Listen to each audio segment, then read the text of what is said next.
प्यारे बच्चों, सुप्रभात।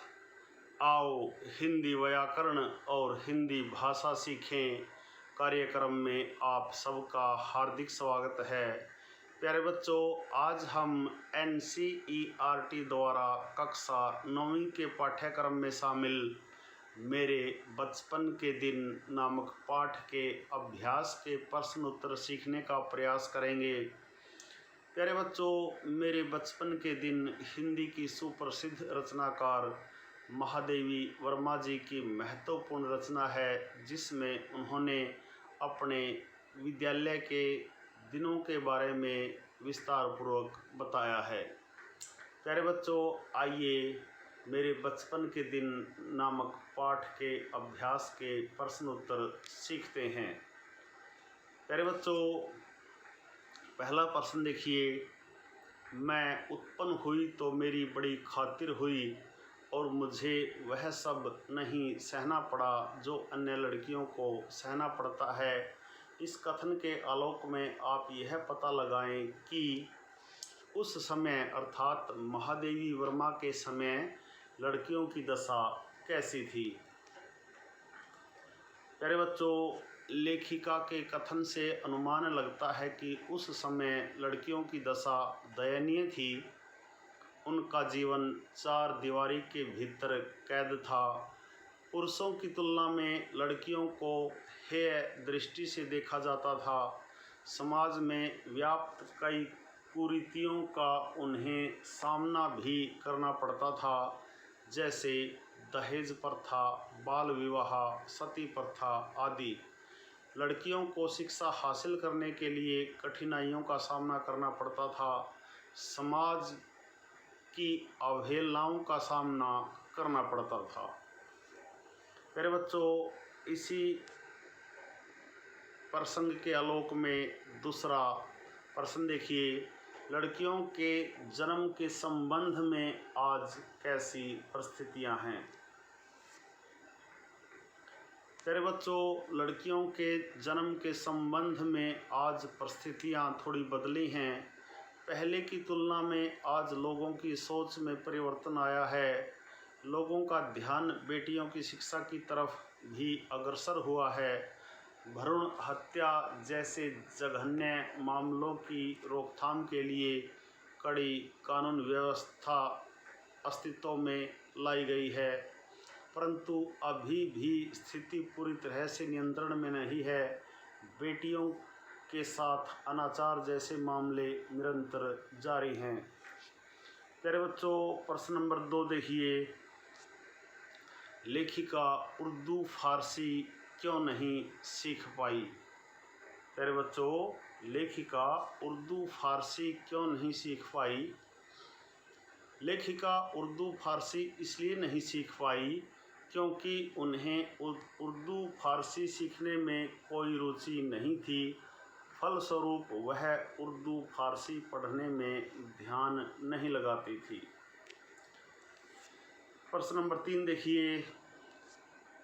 लेखिका ने अपनी माँ के व्यक्तित्व की किन विशेषताओं का उल्लेख किया है। प्यारे बच्चों, लेखिका की माँ एक संस्कारी महिला थी। उनको गीता पाठ में विशेष रुचि थी। उन्हें हिंदी और संस्कृत का ज्ञान था। वो लेखन और गायन में भी रुचि लेती थी। लेखिका की माँ मीरा के पद विशेष रूप से गाती थी।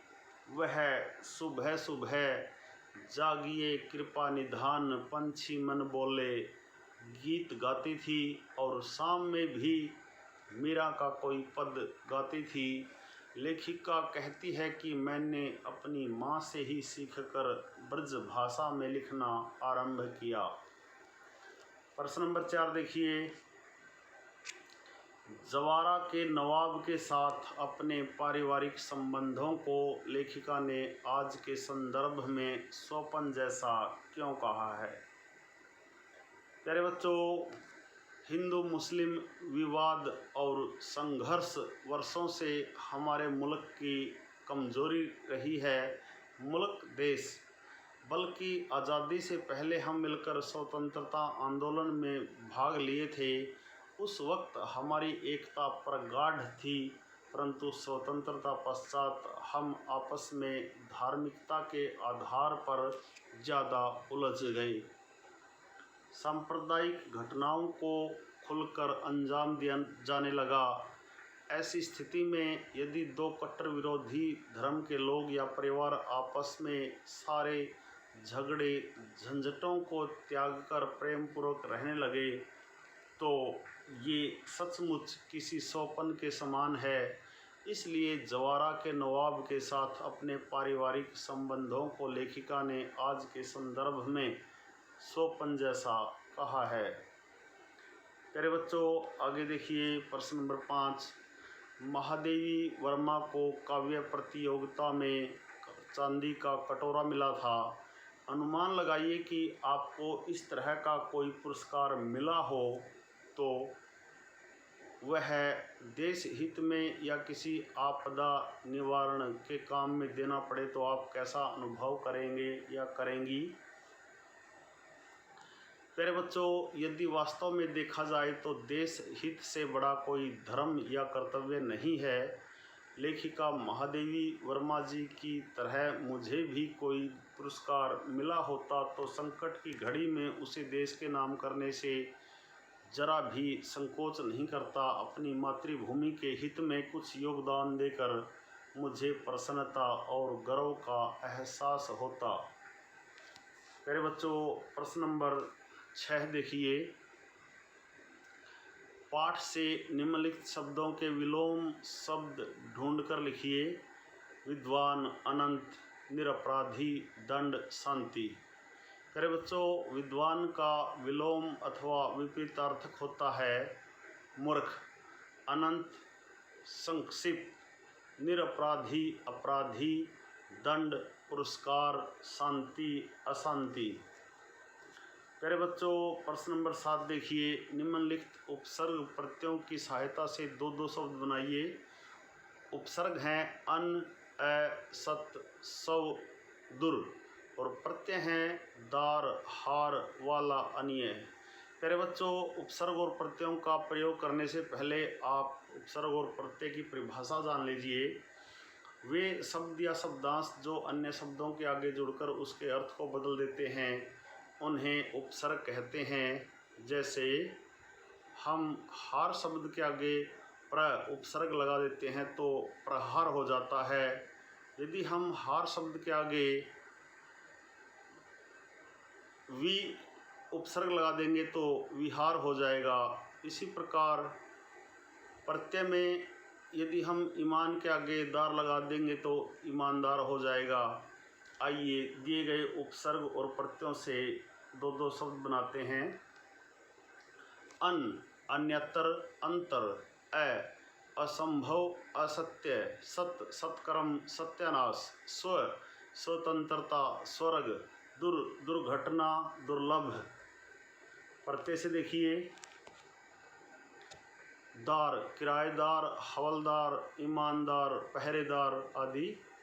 हार, होनहार, पालनहार, वाला, मतवाला, दूध वाला, अन्य, दर्शनीय, प्रशंसनीय। प्यारे बच्चों, प्रत्यय उन शब्दों या शब्दांशों को कहा जाता है जो अन्य शब्दों के अंत में लगकर उसके अर्थ को बदल देते हैं। आइए अगला प्रश्न देखते हैं। प्यारे बच्चों, यह था आज का अभ्यास कार्य जिसको हमने सरल शब्दों में हल किया।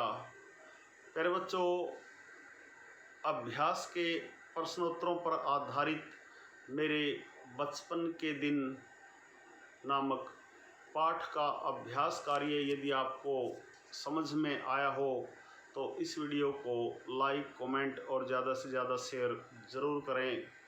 प्यारे बच्चों, संगम टीवी हिंदी व्याकरण ज्ञान का एक दरिया है जिसमें हिंदी व्याकरण और हिंदी भाषा के पाठों का सबसे सरल और सटीक विश्लेषण किया जाता है।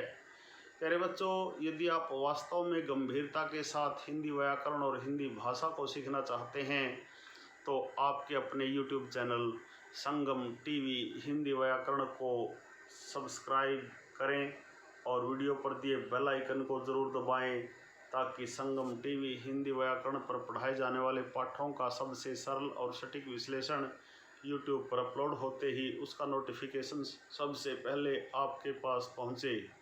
प्यारे बच्चों, खुश रहें, मस्त रहें, योगा करें, स्वस्थ रहें, आपका दिन मंगलमय हो।